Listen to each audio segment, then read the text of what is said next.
جی جناب السلام علیکم اس کے بعد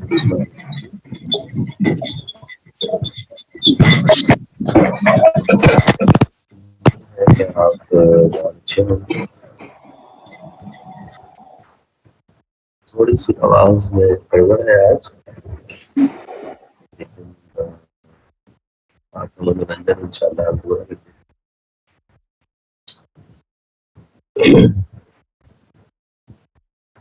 تو پچھلی جو ہماری کلاس تھی اس میں ہم نے تھوڑا سا نہیں بلکہ بہت زیادہ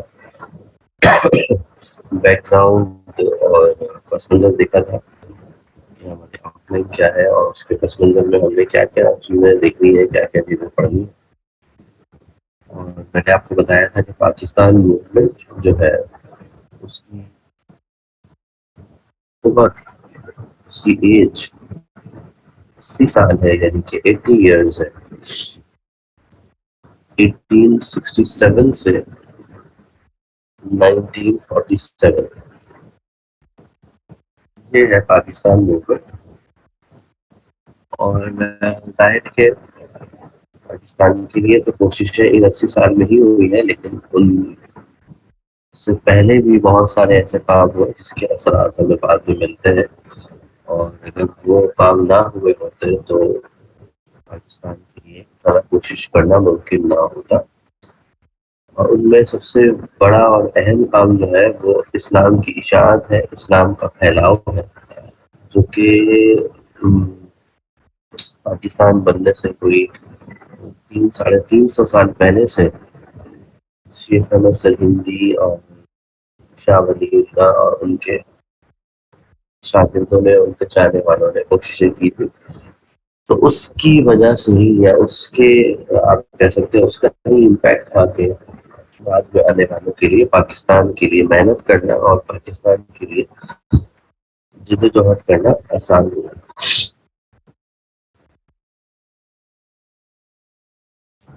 ہم اپنی کہانی آج شروع کریں گے 1867 ٹو نیشن تھیوری سے.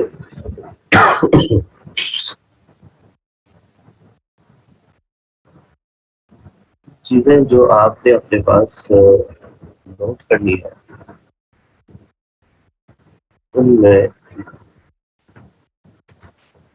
سب سے پہلی بات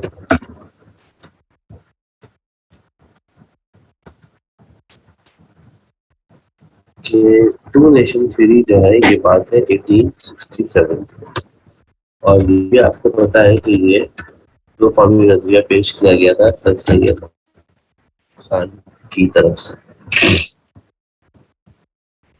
یہ وہ ٹائم تھا جب پاکستان کا سب سے بڑا پولیٹیکل لیڈر جو تھا وہ سر سید احمد خان تھا. اور سر سید احمد خان کو پاکستان کی سیاست کا سب سے بڑا لیڈر مانا جاتا تھا. تو سر سید احمد خان نے 1867 میں ٹو نیشن تھیوری دو قومی نظریہ پیش کیا. اور اگر آپ اس سے 10 سال پیچھے چلے جائیں 1857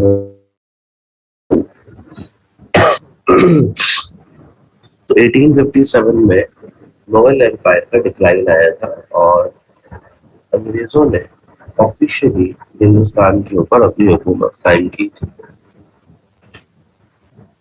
ٹھیک ہے. تو اس کا مطلب یہ ہوا کہ 1857 تک 1857 تک ہندوستان میں حکومت جو چل رہی تھی وہ مسلمانوں کی چل رہی تھی. ٹھیک ہے. اور مسلمان اور ہندو اور سکھ اور عیسائی اور بدھزم کو ماننے والے اور پتہ نہیں کون کون سے مذہب کے پیروکار وہاں پر ہزاروں سال سے ایک ساتھ رہ رہے تھے. کوئی پرابلم نہیں تھا. تو ذہن میں بہت ساری باتیں آتی ہیں, بہت سارے خدشات آتے ہیں, بہت سارے سوال آتے ہیں. کبھی جب 1000 سال سے ایک ساتھ رہ رہے تھے تو جیسے ہی مسلمانوں کا ڈکلائن آیا اور مسلمانوں کی حکومت گئی تو مسلمانوں کو جو ہے وہ ایک دوسرے کے فرق یاد آنے لگے اور مسلمانوں نے فٹ سے دو قومی نظریہ پیش کر دیا. بھائی جب آپ کی حکومت چل رہی تھی، آپ نے تقریباً 800 سال 1000 سال ہندوستان پہ حکومت کی ہے، تو تب بھی تو مختلف لوگ رہتے تھے. تب تو آپ کو یاد نہیں ہے یہ فرق کیا بھائی ہمارا کلچر ڈفرینٹ ہے، ہماری ٹریڈیشنس الگ ہے، ہمارا مذہب الگ ہے. جب آپ کی حکومت تھی آپ کے مزے لگے ہوئے تھے. اب جیسے ہی آپ کی حکومت گئی، تم جناب علی آپ نے جو ہے وہ بٹواری کی باتیں شروع کر دی. تو اس کا جو جواب ہمیں سمجھ میں آتا ہے وہ یہ ہے کہ بھائی جب مسلمانوں کی حکومت تھی تو مسلمانوں نے ایسا انوائرمنٹ بنایا ہوا تھا، ایسی صورتحال بنائی ہوئی تھی کہ کسی بھی نان مسلم کو وہاں پر رہنے میں کوئی پریشانی اور کوئی مسئلہ نہیں تھا، انلیس کہ وہ اسلام کے خلاف جائے یا مسلمانوں کے خلاف جائے تو پھر اس کے خلاف جنگ کی جاتی تھی. ادروائز اگر کوئی نارمل لائف اپنی پیار محبت سے گزار رہا ہے تو اس کے لیے کوئی مسئلہ کوئی پرابلم نہیں تھا. لیکن ہماری 1000 سال کی خدمات، آپ اس خدمات کا بدلہ 10 سال بھی نہیں دے سکے. اور جب آپ کی حکومت آئی، کیونکہ میں نے آپ کو بتایا تھا رشتے کے اس پہ کہ انگریز کی حکومت کا مطلب تھا ہندوؤں کی حکومت، کیونکہ ان کو لوکل سپورٹ چاہیے تھی اور لوکل سپورٹ کے لیے انہوں نے ہندو کے سر پہ ہاتھ رکھا تھا. تو انگریزوں نے آتے ہی ہندوؤں اور مسلمانوں کے درمیان اختلافات پیدا کرنا شروع کیے، اور اختلافات پیدا کرنے کے وجہ سے سر سید احمد خان کو لگا کہ اب یہ دونوں ایک ساتھ نہیں رہ سکتے. تو وہ اختلافات کیا پیدا کیے؟ سب سے پہلی چیز جو تھی اس کو ہم کہتے ہیں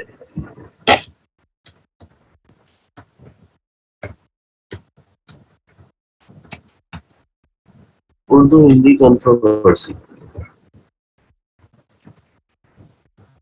اردو میں اگر آپ کہیں تو اس کو کہیں گے اردو ہندی تنازع. یہ سب سے پہلی وجہ تھی اور سب سے اہم وجہ تھی قومی نظریہ پیش کرنے کی. سر یہ ہوتا کیا ہے؟ یہ بات ہے 1867 کی. ہندوستان کا ایک علاقہ ہے جس کو آپ کہتے ہیں بنارس. بنارس سے ایک موومنٹ اٹھی، ایک تحریک چلی، اور اس تحریک کا مقصد یہ تھا کہ ہندوستان سے اردو کو ختم کیا جائے اور ہندی کو رائج کیا جائے. میں نے آپ کو پچھلی کلاس میں بھی بتایا تھا کہ ہندی لینگویج نام کی کوئی چیز 1857 سے پہلے ایگزسٹ نہیں کرتی تھی. آپ کو نہیں ملے گا ہندی زبان 1857 سے پہلے، کیونکہ یہ میڈ ان بنارس لینگویج ہے، یا یوں کہنا کہ میڈ بائی برٹشرز لینگویج ہے، جو انہوں نے صرف اس لیے بنائی تھی تاکہ مسلمان اور ہندوؤں کو آپس میں لڑوایا جائے. فارسی چلتی تھی اس زمانے میں وہاں پر، اردو چلتی تھی. ہندوؤں کے کانوں میں یہ بات ڈالی گئی کہ بھائی اردو جو ہے یہ عربک سے ملتی ہے، اور عربک جو ہے یہ مسلمانوں کی زبان ہے. مسلمانوں کی زبان کیوں ہے؟ کیونکہ قرآن عربی میں ہے، حدیث عربی میں ہے. تو آپ مسلمانوں کی زبان کیوں بول رہے ہو؟ آپ کی اپنی کوئی آئیڈینٹی نہیں ہے، آپ کی اپنی کوئی شناخت نہیں. بولا بھائی کیا بولے؟ آپ ہندی بولو. بولا ہندی کہاں سے لائے؟ بولا ہم بتائیں گے کہاں سے لائے. انہوں نے کیا کیا کہ لٹریچر جو تھا وہ لیا سنسکرت کا، اور لینگویج جو تھی لینگوسٹک جو تھی وہ لے لی اردو کی، اور دونوں کو ملا کر ایک زبان بنا دی جس کا نام رکھ دیا گیا ہندی زبان. اس بات کی سب سے بڑی جو دلیل ہے وہ یہ ہے کہ ہر زبان کا ایک اسکرپٹ ہوتا ہے. جب بھی ہم کوئی زبان لکھتے ہیں تو اس کا ایک اسکرپٹ ہوتا ہے جس میں ہم یہ زبان لکھ رہے ہوتے ہیں. جیسے کہ اردو ہم لکھتے ہیں الف بے پے، اس کو کہا جاتا ہے فارسی رسم الخط. اردو کا جو اسکرپٹ ہے وہ کہلاتا ہے اسکرپٹ. اردو میں بولے تو فارسی رسم الخط. ٹھیک ہے جی. اور ہندی کا جو رسم الخط ہے وہ کہلاتا ہے دیوناگری.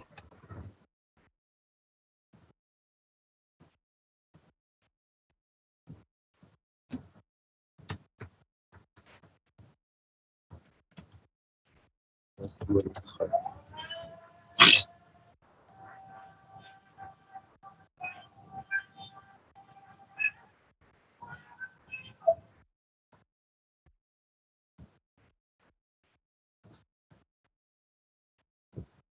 یہ تمام باتیں آپ کو پتہ ہونی چاہیے. ان تمام باتوں کو آپ اپنے پاس نوٹ کریں.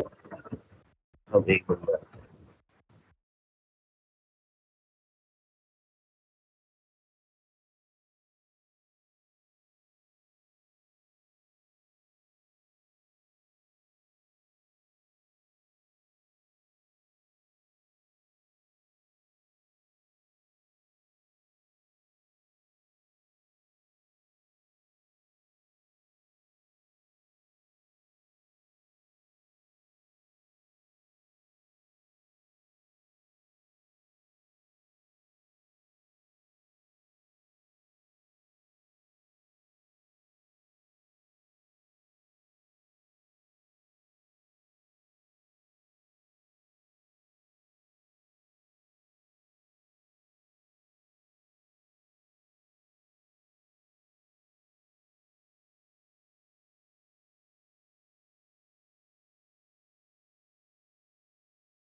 ٹھیک ہے جی. تو یہ جو دیوناگری رسم الخط ہے یہ اصل میں سنسکرت جو لینگویج ہے اس کا رسم الخط ہے. تو انہوں نے اس کا اسکرپٹ اٹھایا اور اس کی لنگوسٹک اٹھائی اور دونوں کو ملا کے ایک زبان بنا دی جس کو ہندی لینگویج کہا جاتا ہے. ادروائز ہندی لینگویج کوئی چیز نہیں ہے. ہندی لینگویج جو ہے اردو کا ہی پرانا نام ہے. اردو زبان جب شروع کی گئی تھی تو اس کو ہندی زبان کہا جاتا تھا. پھر اس کو ہندوانی زبان بھی کہا گیا اور پھر اس کو ریختہ کا نام دیا گیا اور بعد میں اس کا نام اردو پڑا. تو یہ جو ہندی لینگویج ہے یہ آپ سمجھ سکتے ہیں کہ کیا چیز ہے. یہ سارا ایک گیم تھا جو کہ انگریز نے پلان کیا تھا اور اس کے پیچھے جو ان کی سوچ تھی وہ یہ تھی کہ ان دونوں کو آپس میں لڑوایا جائے. ڈیوائڈ اینڈ رول کے تحت ان دونوں کو لڑواؤ, ان دونوں کو توڑو اور ان پر حکومت کرو. تو 1867 میں بنارس کے ہندو تھے وہ جناب علی جوش میں آ گئے اور ان کو بھڑکایا گیا. دیکھو کسی بھی انسان کی جو سب سے نازک چیز ہوتی ہے نا وہ مذہب ہوتا ہے. کہہ رہے اردو کے اولڈ نیم بھی لکھتے ہیں. اچھا جی لکھ دیتا ہوں.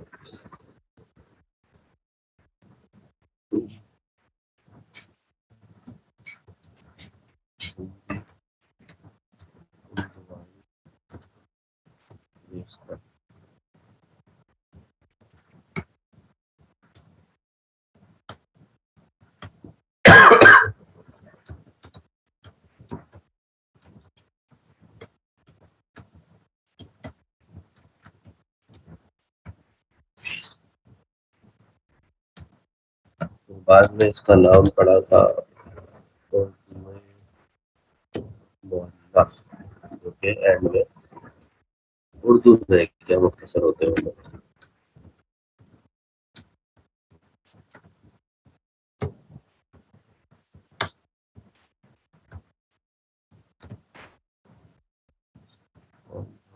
اچھا بات ہے.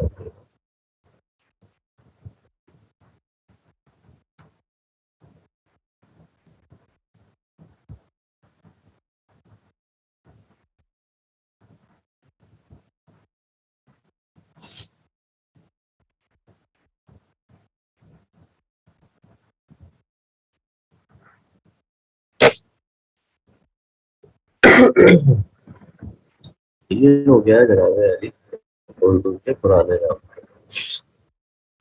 اچھا، ابھی تک لوگ آ رہے ہیں کلاس میں انٹر ہو رہے ہیں. وہ ہے ہمارے ساتھ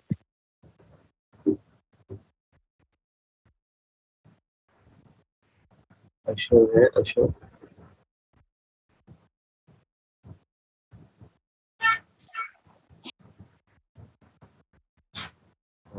بھائی مجھے اٹینڈنس دے دو کہ اب جو آئے گا اس کی تو لیٹ لگے گی. اٹینڈنس مجھے واٹس ایپ کر دیں پلیز. اچھا جی، ہم بات کر رہے تھے کہ کسی بھی انسان کے لیے بہت ایموشنل اٹیچمنٹ والی چیز ہوتی ہے نا، جس کے ساتھ اس کو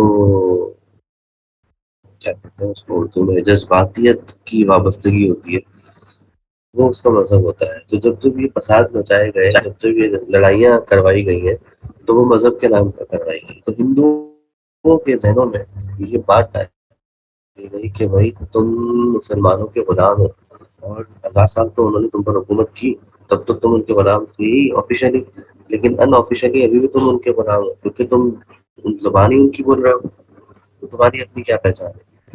تو یہ جب باتیں ہوئی تو وہاں سے ایک موومنٹ اٹھی، اور اس موومنٹ کا جو مقصد تھا وہ یہ تھا کہ اردو کو ختم کریں اور ہندی کو رائج کریں، اور تمام جگہوں سے اردو کو بالکل ختم کر کے رکھ دیا جائے. تو یہ جو موومنٹ اٹھی تو اس سے مسلمانوں کو دو سبق ملے. یہ اہم بات ہے، یہ ذرا اور مسلمانوں کو دو سبق ملے. پہلا سبق تو یہ ملا کہ بھائی اردو مسلمانوں کی زبان ہے. کیوں؟ اس لیے کہ سامنے والا اون نہیں کر رہا، وہ کہہ رہے گا یہ تمہاری زبان ہے.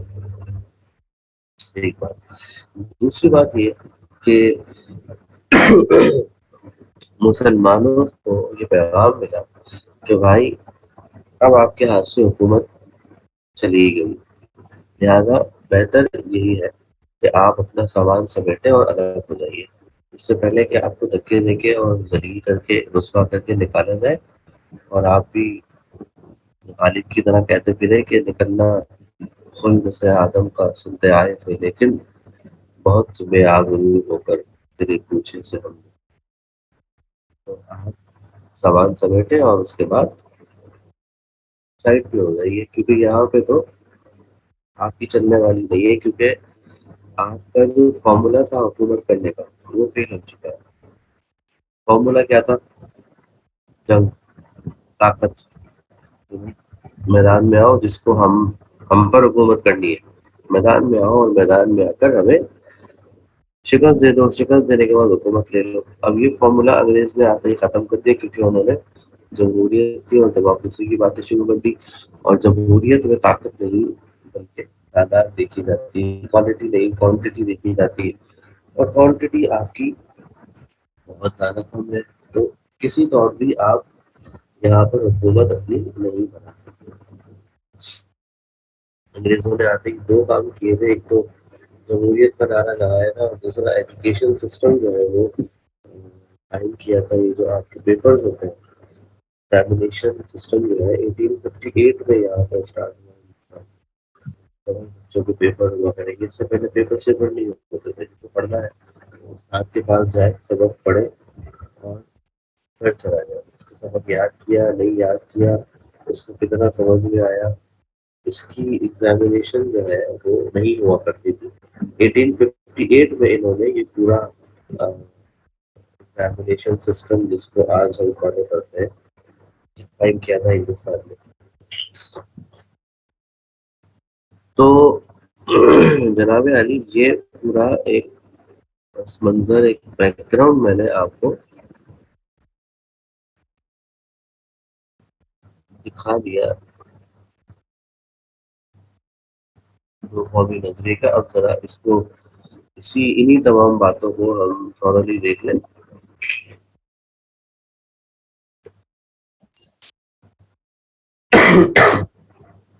سب سے پہلی چیز، بیک گراؤنڈ پس منظر کیا ہے. میں نے آپ کو بتایا کہ 1867 میں بنارس سے ایک موومنٹ چلی تھی، اگر آپ میرے کنسر کو دیکھو، بنارس سے ایک موومنٹ چلی جس نے کہا کہ بھائی اردو کو ریپلیس کیا جائے ہندی سے، اور پرشین اسکرپٹ جو کہ اردو کا اسکرپٹ ہے، جس کو ہم الف بے پہ جس پہ ہم اردو لکھتے ہیں، اس کو دیوناگری اسکرپٹ سے ریپلیس کیا جائے.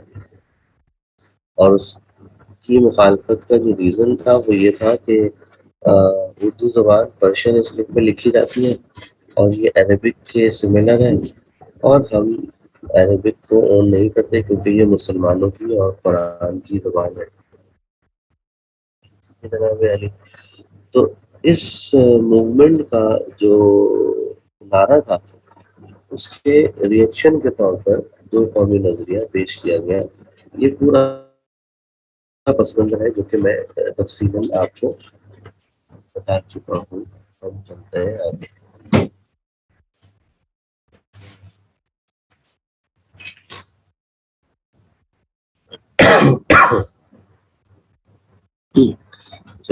دو قومی نظریے کا مطلب کیا ہے؟ دو قومی نظریے کا ایک مطلب تو یہ ہے کہ دنیا میں دو طرح کی قومیں رہتی ہیں، ایک وہ جو اللہ کو مانتی ہے اور ایک وہ جو اللہ کو نہیں مانتی. یہ دو قومی نظریے، مومن ایک کافر. لیکن اگر ہم ساؤتھ ایشیا اور اس بر صغیر کے تناظر میں دیکھیں تو دو قومی نظریے کا مطلب یہ ہے کہ ہندو اور مسلمان دو الگ الگ قومیں ہیں جن کی الف سے لے کے یہ تک تمام چیزیں مختلف ہیں. ان کا کلچر ڈفرینٹ ہے، ان کا مذہب ڈفرینٹ ہے، ان کی جو کیا کہنا چاہیے جو ٹریڈیشنز ہے، رسوم و رواج ہے، وہ ڈفرینٹ ہے. اور یہ دونوں ایک ساتھ نہیں رہ سکتے، حتیٰ کہ زبان بھی انہوں نے اپنی الگ کر لی ہے اور زبان ایک دوسرے کی بولنے کو تیار نہیں ہے.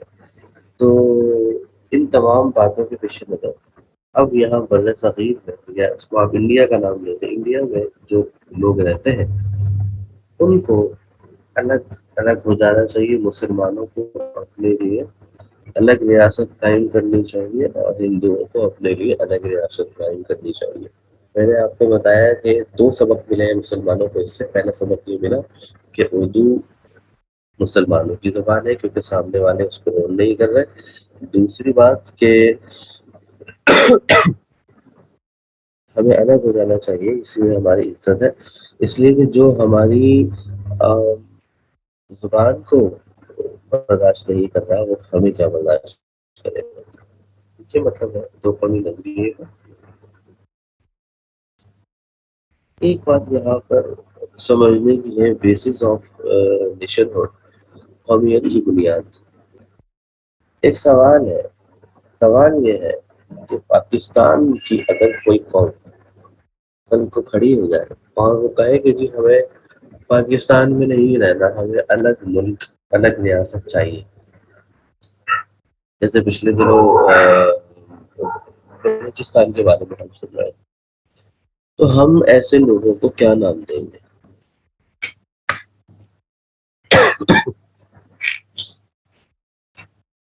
ایک قوم کے کچھ لوگ کھڑے ہوتے ہیں اور وہ کہتے ہیں کہ ہمیں پاکستان میں نہیں رہنا، ہمیں الگ ہونا. یقیناً آپ ان کو غدار کہیں گے، آپ انہیں باغی کہیں گے، آپ ان پر طرح طرح کے الزامات لگائیں گے، دیش دروہی بنا دیں گے آپ ان کو. تو یہی کام تو کل آپ نے بھی کیا تھا نا ہندوستان میں. آپ نے کہا تھا کہ ہندوستان کے دو ٹکڑے کرو، ملک توڑو.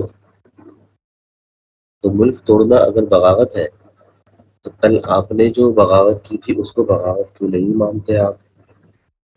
اور اگر ملک توڑنا بغاوت نہیں ہے تو اگر کوئی پاکستان توڑنے کی بات کرتا ہے تو اسے کیوں آپ باغی بولتے ہیں؟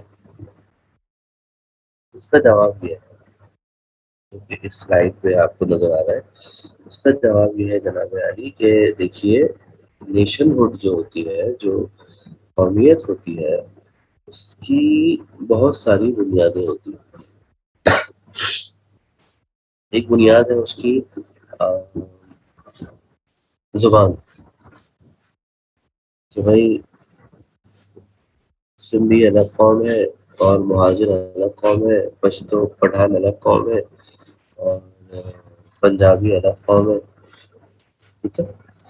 ایک قومیت ہے جس کی بنیاد ہے ٹیریٹری، جغرافی، کہ بھائی ہندوستان میں رہنے والے لوگ الگ قوم ہے، پاکستانی جو ہے وہ الگ قوم ہے، جیپنیز الگ قوم ہے، چائنیز الگ قوم ہے. یہ جو دو طرح کی نیشن ہوڈ ہوتی ہے، قومیت ہوتی ہے، یہ اور بھی بہت ساری چیزیں ہیں جن کو قومیت کی بنیاد بنایا جا سکتا ہے. ان سے پھیلتا ہے فساد. ہم جس قومیت کو مانتے ہیں وہ ہے مذہب. ہمارے یہاں دنیا میں دو ہی قومیں ہیں، ایک مسلمان اور ایک نان مسلم اور نان مسلم. ہم اس کو مانتے ہیں، باقی کسی قومیت کو ہم نہیں مانتے. زبان کی بیسس پہ جو قومیت ہو، یا زمین کی جغرافیائی حدود کی بیسس پہ جو حکومت ہو، اسے ہم نہیں مانتے. اسی لیے اسلام کا جو گورننگ سسٹم ہے، آپ نے پچھلے سال پڑھا تھا، سوری پچھلے سیمسٹر میں آپ نے پڑھا تھا، اسلامک اسٹیٹ کے اندر کہ خلافت کا نظام چلتا ہے. اور خلافت جو ہوتی ہے وہ پوری دنیا میں ایک مسلمان خلیفہ ہوتا ہے. ایسا نہیں ہوتا کہ یہاں کا خلیفہ الگ، وہاں کا خلیفہ الگ. خلیفہ پوری دنیا میں ایک ہی ہوتا ہے، کیونکہ پوری دنیا میں بسنے والے مسلمان ایک قوم ہے. جب مسلمان سارے کے سارے ایک قوم ہے تو ان کا لیڈر بھی ایک ہونا چاہیے. تو ہم نے کل جو وہاں پر ہندوستان میں دو ٹکڑے کرنے کی بات کی تھی، وہ ہم نے اس بیسس پہ کی تھی، کیونکہ وہاں پر دو الگ الگ قومیں، دو الگ الگ قومیں پہلے سے جو الگ تھیں، ان کو ایک جگہ ٹھونسا ہوا تھا. تو جو پہلے سے ہی الگ تھی ہم نے بولا الگ کر دیں. اگر پاکستان میں کوئی دو ٹکڑے کرنے کی بات کرتا ہے تو پاکستان میں میجورٹی ایک ہی قوم میں مسلمان، تو گویا کہ آپ اس ایک قوم کے دو ٹکڑے کریں گے. یہ بالکل ایسے ہی کہ دو پینسل ہے، جو پینسل ہوتی ہے جس سے ہم لکھتے ہیں، دو پینسلوں کو آپ ٹیپ سے چپکا دیں اور اس کے بعد ان کو کاٹ کے الگ کر دیں، کوئی نقصان نہیں ہوگا، کیونکہ وہ دو پینسلیں پہلے ہی سے الگ تھی، زبردستی ان کو آپ نے جوڑ دیا تھا. لیکن اگر ایک پینسل کے بیچ سے دو ٹکڑے کر دیے جائیں تو نقصان ہوگا کہ وہ پینسل جو ہے وہ ضائع ہو جائے. بالکل یہی معاملہ وہاں پر جو آ رہی ہے ہندوستان میں اور یہاں پر جو ہونے والی ہے پاکستان میں، اس کا معاملہ ہے. وہاں پر دو الگ قومیں جو پہلے سے الگ تھیں، ان کو ہم نے بولا کہ آفیشلی الگ کریں گے. یہاں پہ تو ایک قوم کے دو ٹکڑے ہوں گے، لہٰذا دونوں میں فرق ہے، اعتراض جو ہے وہ بچتا نہیں ہے. آگے چلتے ہیں. اچھا، فرق کیا ہے دونوں میں؟ ریلیجیس ڈفرینس ہے. ریلیجیس ڈفرینس کیا ہے یہ آپ اچھی طرح جانتے ہیں. مسلمان جو ہے وہ توحید کے قائل ہیں، برابری، ایکوالٹی کو مانتے ہیں، جبکہ ہندوازم کے اندر جو ہے وہ توحید نہیں ہوتی، مختلف طرح کے بھگوان پائے جاتے ہیں. انسان جو ہے ان کو برابر نہیں سمجھا جاتا. ٹھیک ہے جی. جو کتاب ہے وہ الگ ہے، مسلمانوں کی قرآن پاک ہے، ان کی جو ہے مختلف کتابیں ہیں. ٹھیک ہے جی. تو یہ جو مذہبی فرق ہے، یہ دونوں کو ایک ساتھ رہنے سے روک رہا ہے. یہ موٹی موٹی باتیں جو عقائد کی ہیں، باقی تو ڈیٹیل میں جائیں، باریکیوں میں جائیں تو بہت بے تحاشا ہمیں ڈفرینسز جو ہے وہ دونوں کے درمیان میں بن جائے گی. کلچرل ڈفرینس، مسلمان جو ہے وہ اسلامی کلچر کو مانتے ہیں جو کہ چلتا آ رہا ہے اسلامی تاریخ میں، جبکہ ہندو جو ہے اپنا بنایا ہوا کلچر چلاتے ہیں جو کہ بار بار چینج ہوتا رہتا ہے. مردہ کو جلایا جاتا ہے، مسلمان دفناتے ہیں. اور گاؤں ماتا کا جو معاملہ ہے، مسلمان اس سے جانور سمجھتے ہیں، وہ اسے اپنی مقدس ماں مانتے ہیں. آپس میں ایک دوسرے سے شادی نہیں کرنے کو پسند کرتے ہیں ہندو مسلمان. تو یہ تمام باتیں وہ ہیں جو کہ ان کے کلچر میں ڈفر کرتی ہے، اور ان ڈفرینسز کی وجہ سے وہ ایک ساتھ رہنا نہیں چاہتے.